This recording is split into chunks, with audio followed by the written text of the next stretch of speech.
The city never truly slept, but at 2:47 am, it was as quiet as it would ever get.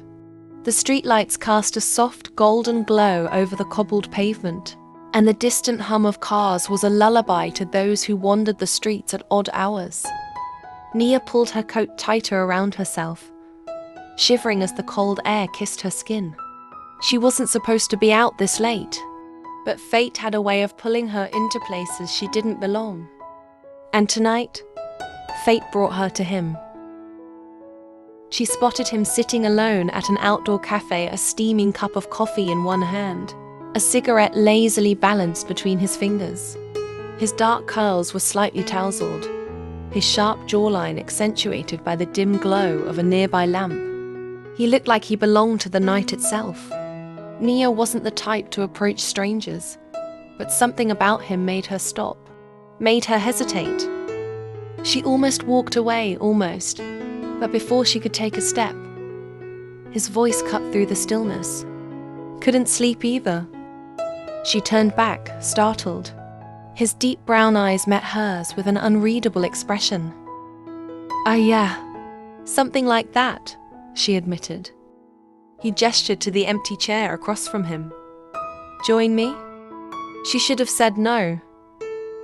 She didn't know him, but instead she found herself sitting down, her curiosity outweighing her hesitation. You always sit outside at 3 he chuckled. Not always, but sometimes the world is too loud during the day. Nia nodded. She understood that all too well. A stranger, yet familiar. They talked for what felt like minutes, but time was deceiving. She learned his name, Ethan. He was a writer, a dreamer, someone who found beauty in the forgotten hours of the night. She told him about herself, how she loved painting but hadn't touched a brush in months, how she used to believe in soulmates but wasn't sure anymore. He listened, really listened, like every word mattered. You should paint again, he said softly, his fingers tracing the rim of his cup. Nia sighed. I wouldn't even know where to start. Ethan leaned forward, his eyes locking onto hers. Start with me. Her breath hitched. What? He smirked. Paint me. Or this moment. Capture it before it disappears. She laughed. You sound awfully sure that this moment is worth remembering. Ethan exhaled a slow breath. I'm very sure. A promise made. Nia hesitated, but there was something about him that felt like a promise she didn't want to break. And just like that, the night became their secret world. Night after night. They met again. And again. Every night at 3 a.m, the city became theirs. They talked about books, about dreams, about what it meant to truly live. She started painting again, inspired by the way he looked under the moonlight. It was slow. It was simple. But it was the kind of love that didn't need to be rushed. Until one night, he didn't show up. Nia sat at their usual table, fingers drumming anxiously against the wood. 3 a.m. 3:15. 3:30. Her phone remained silent. Something was wrong. A letter? A goodbye? Just as she was about to leave, the waitress approached her, holding a folded piece of paper. A guy left this for you earlier. With shaky hands, Nia unfolded the note. Nia, I should have told you sooner, but I didn't know how. I'm leaving tonight.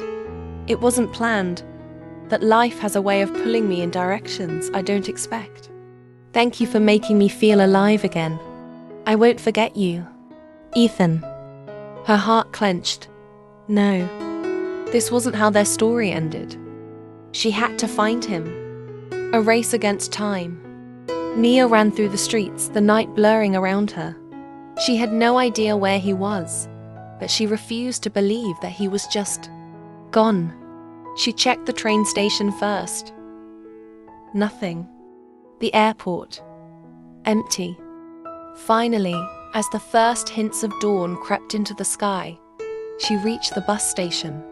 And there he was, backpack slung over one shoulder, staring at his ticket like it held the weight of the world. "Ethan!" she gasped, breathless. His head snapped up, eyes widening in shock. "Nia?" She didn't think. She just moved. Straight to him. Straight into his arms. "Stay." He exhaled sharply, his grip on her tightening. "Nia, Don't go," she whispered. "Not yet." He looked torn, as if 1,000 thoughts were battling in his head. But then he smiled. "You win, troublemaker. I'll stay." And just like that, their story wasn't over. It was only just beginning.